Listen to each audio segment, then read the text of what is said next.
What's good? What's going on, everybody? It's your boy Around the Way, Jay. I'm gonna check out today April G Showers. If y'all don't know April G Showers, go like and subscribe to her. She's hilarious. She's a bar queen. I think she knows what she's talking about when it comes to bars. Not everybody's has their same opinions, and it is what it is. That's why we're fucking here. But she said something on one of her lives one day. I was, snooping around her live, because she's always playing dope music. And she had talked about an incident that she was in 1995. It was a school shooting that happened in Richland High in Linville, Tennessee, November 15th. And I went on the internet, checked it out. Not that she was lying or anything. I just wanted to know, like, the guy's name and everything. So yeah, it was in something, you want to continuously talk about. So, I want to hear her talk about it, because she was there. She was there. So let's get into it. This is April G. April G Showers. So can you. This is her words, spoken words. What up, YouTube family? It's April G Showers back at y'all with a poem. What up? I just wrote this last night. I'm doing something a little different with this one. It is called So Can You. But this poem is not a whole lot different than what I normally write, but I go into detail about the school shooting, which I have never done before in a piece of writing of mine. Never. I've never done that. I didn't know whether to just read it or whatever, but I picked out some music to go in the background with it, and I'm gonna do like spoken word with music in the background, and it's a lot harder than it looks, y'all, so just bear with me. This is very difficult for me to do. I hope y'all like it. I hope it helps someone. So yeah, it's called So Can You. It took me a little over 2 hours to write. Very difficult piece. Hope y'all like it. April G Squad. It's fun. Love y'all. Let's get it. Would you be interested in collecting five-figure paychecks for a few hours of work, helping me in your spare time from home? I'm on a mission. April.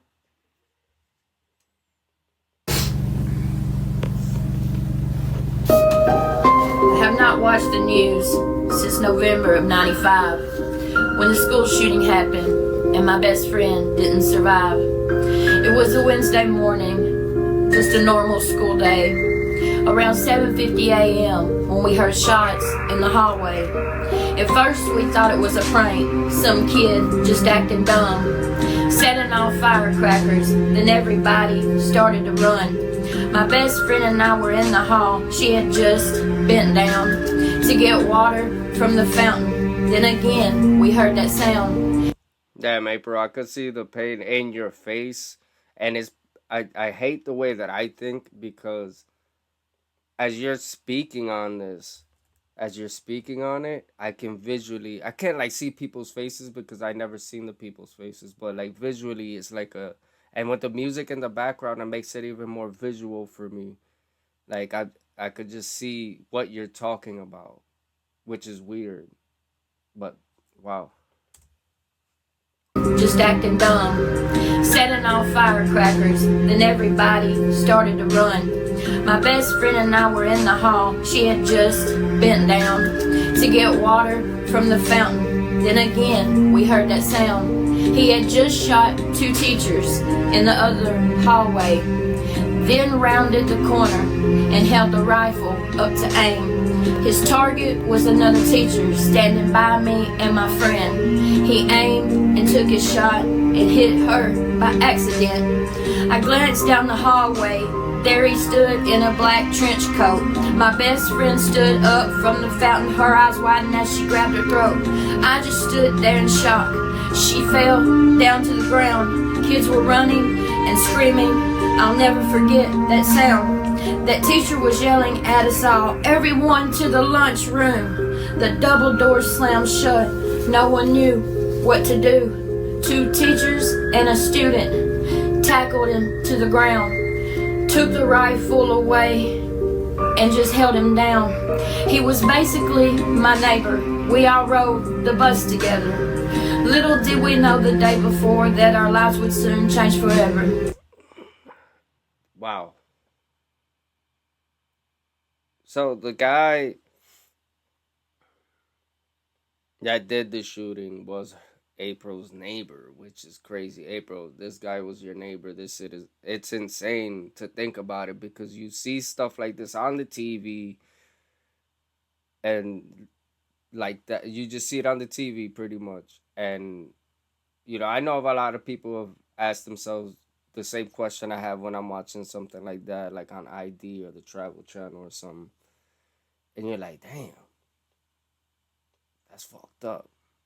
But then when you kind of know somebody and meet somebody that has gone through that,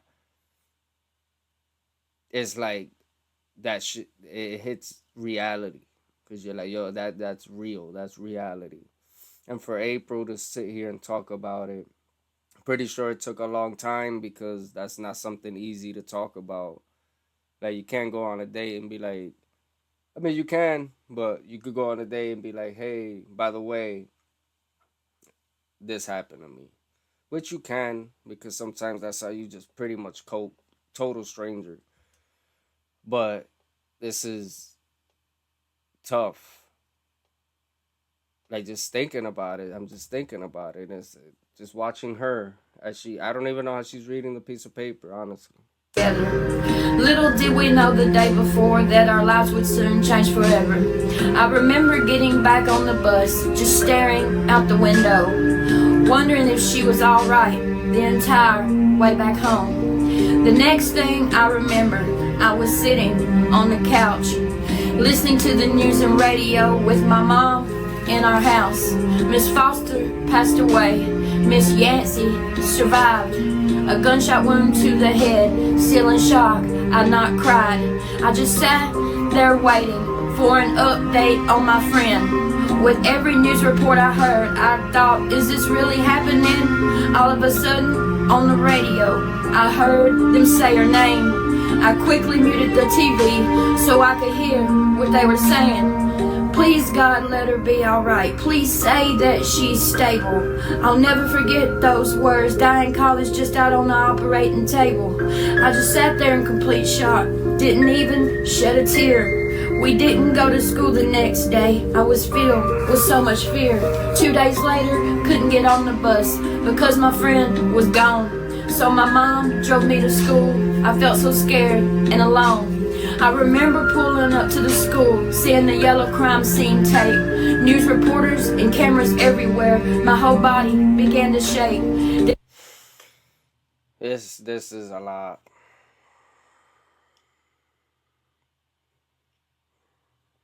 Talking about her own best friend, like, dude, hearing your best friend's name over the TV, over something horrific like that. Once again, April, I really don't know how you're doing it, because it's just like, and what, my bad, I'm so quiet. I'm just like visually, every word that April's saying, I'm visually like it. I visually move. I put a movie in my head, like as she's talking, and it's alone. I remember pulling up to the school, seeing the yellow crime scene tape, news reporters and cameras everywhere. My whole body began to shake. Then I walked in the front door, so quiet you could hear a pin drop. It felt like a living nightmare. I started crying and couldn't stop. That entire day at school, all any of us did was cry. No counseling, no therapy. We all just wondered why. See, back then that didn't happen, so no one knew what to do. We never back counseling, no therapy. You know what she said? No counseling, no therapy. Back then, it was, no matter what the situation was, man up, suck it up. There was no therapist. There's no none of that shit that's now. Like, sorry, I know it's a serious situation, but I think a kid farts wrong nowadays, and they need some kind of therapy. But like for needed situations like that, nobody was for that. That's why I think my generation and I think April, yeah, mine and April's generation is more like, tougher skin. You don't show much, emotion. Like even April now reading this is like I know there's emotion, but she's just really like going through it. This, damn, April. We all just wondered why. See, back then that didn't happen, so no one knew what to do. We never talked about it. My life became unglued. I always wanted to be a teacher ever since I was a little girl. That day changed all of that. Hell, it changed my entire world.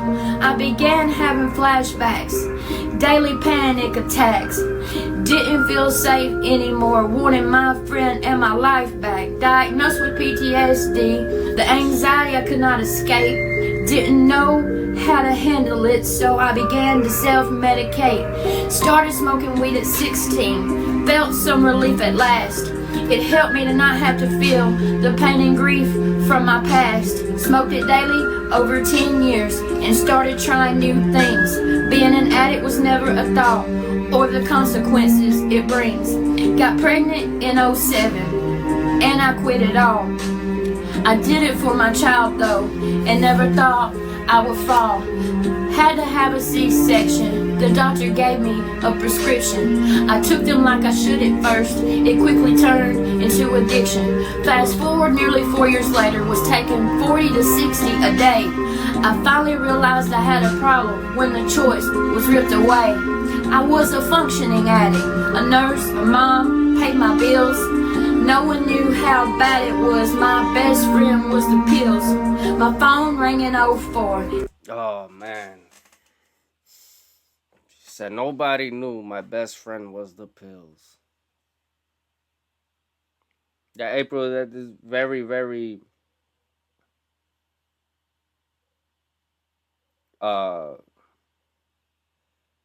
real. It's real personal.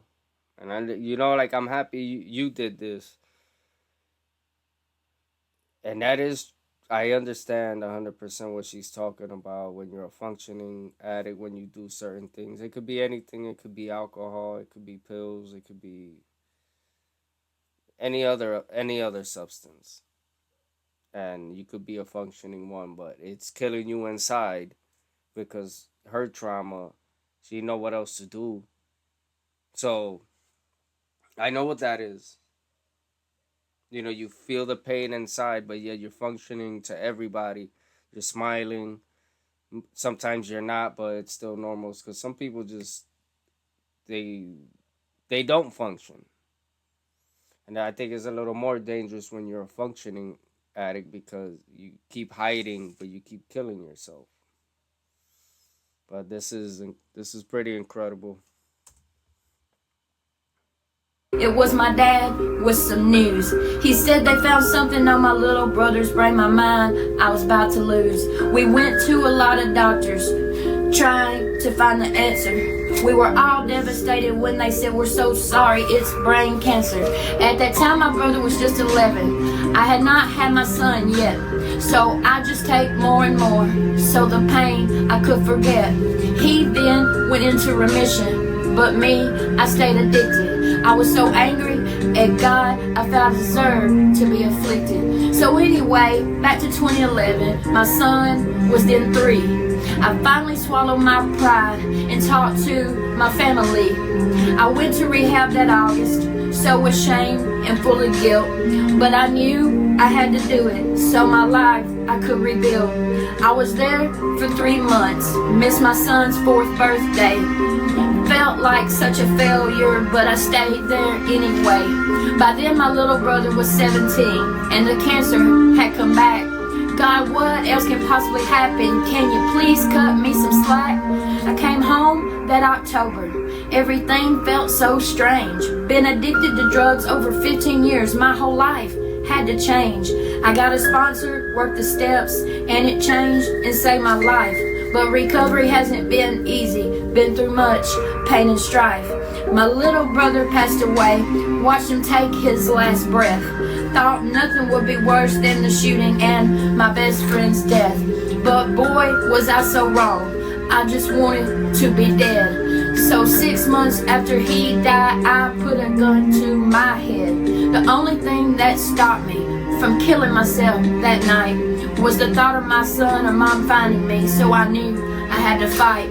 I put the gun up and fell to my knees, crying out to God for help. God, please let me know my brother's okay. Help me to help myself. I'd been up over 48 hours, so I laid on my left side in bed. I was half asleep, half awake, still wishing I was dead. When all of a sudden, out of nowhere, I felt someone's hand grab my right shoulder. I was confused, trying to understand. Then I saw my little brother's beautiful eyes, so bright and blue. Up in the clouds, I felt him hug me, and I knew God had answered my prayer and let me know he was okay. I sat up crying tears of comfort for the first time since he passed away. I then went back to nursing. Not gonna lie, it was hard, but I knew it's what I needed to do to get me out of the dark. Then a year later got a call, my big brother was very ill. I thought, here we go again, is this seriously God's will? I then watched him take his last breath, February 2018. Why's my family going through this? It was so hard to stay clean.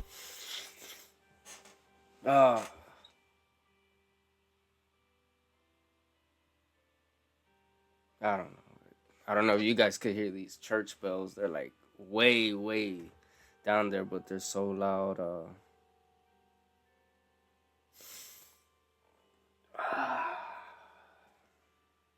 This band, April, it's a painful spoken word, but it's beautiful at the same time, because it was letting it all out is the beautiful part. The painful part is holding it in, but you're letting it out and letting people know. Even though I'm still visually seeing things, like it's not only the school shooting, it was other things on top of that, which now I even commend you more for being more of a strong woman, because that is a lot of pain to take in, and not normal pain. Like, there's not too many people that go what you went through in the school. Obviously, all of us have to go through family pain, but so sudden. It's a lot of pain. And wow, it's a beautiful poem. Then I began having medical issues, could not work anymore, lost my home, my peace of mind, and just cried out, why me, Lord?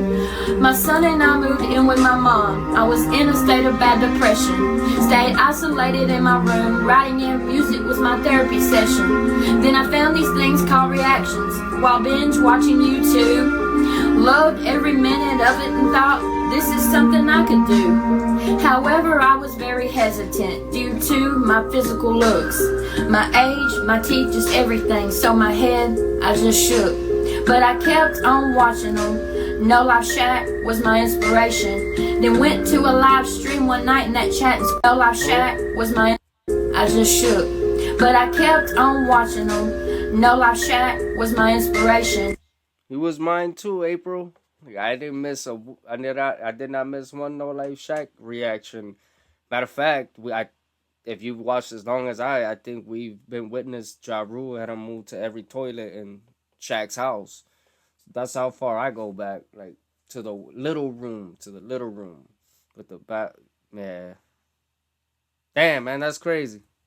But I kept on watching them. No Life Shack was my inspiration. Then went to a live stream one night in that chat, and script work were my motivation. Then November 10th, I did my first reaction. I was so very nervous, but it brought me satisfaction. Now here it is 6 months later, and I am now April G. Showers. Never thought this could happen by just watching YouTube for hours. I never thought I'd be a 4-year-old YouTuber with nearly 3K subs. So if you're feeling hopeless, I'm proof of what can happen by not giving up. Yes, I've many haters. I'm told daily I'm wasting my time. But I know I'm doing what I'm meant to do, and no one will ever change my mind. So if you're feeling alone, depressed, lost, and worthless, I've been there as well, and I promise you have a purpose. Don't listen to the negativity. Always keep pushing through. I guess what I'm trying to say is if I can do it, so can you.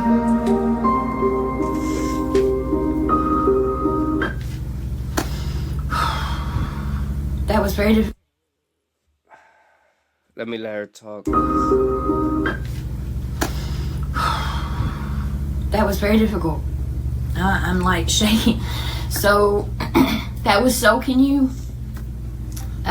Did the best I could. I hope y'all like it. I hope it helps someone. It pretty much speaks for itself. This was very, very difficult. Y'all let me know in the comments what y'all think. Be honest. Like this video on your way out. A lot more important than you think. Please subscribe to my channel. April G Squad. Fist bump. Love y'all. And I'll see y'all in just a little bit. Peace out. April G. That was... See, I was not prepared for... Because it's a little weird because I don't know April, but I know April. Like I said in the beginning, like, we're digital homies. But when you see a person like that, she's a beautiful soul, obviously. Yeah, and she had the heart to break that down for us. Not only what PTSD what gave her PTSD, what kept going on in her life, and expressing that. Some people just hide that and hide that. Like, I got a lot of shit too, but nowhere near what Miss Showers was speaking on. You know, everybody goes through trauma and emotion shit in life. But for her to do what she did takes a lot of guts, honestly. Damn. And that definitely, like, helped me open my eyes more of, you don't know what somebody's going through. You can't judge the book by its cover. You don't know what the hell they're going through on the other side or what has happened. You know what I mean? Like, now it's just, damn, April. It was a beautiful poem with pain.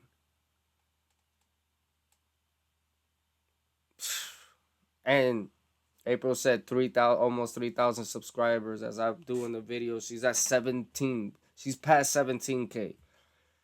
So she's doing her thing. Give it up to April. And April, I can't put it in words no more on this. This was beautiful, and thank God I found you too. You know, through the same mutual love and No Life Shack.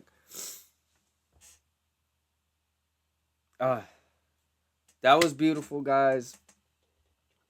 That was April G Showers with So Can You. And I hope this helped you because, look, Tupac said it best. If you can make it through the night, there's a brighter day. She found that brighter day. It might not probably be the brightest that she wants it to be, but she has found a brighter day, and so can you, so can I, and so can everybody. April G Showers, we love you over here forever. Keep doing your motherfucking thing. Fuck the haters. They could suck a unicorn penis, whatever. I don't give a fuck. I'm already not being monetized, but this was a beautiful piece. I'm Around the Way J, people, and until next time, peace.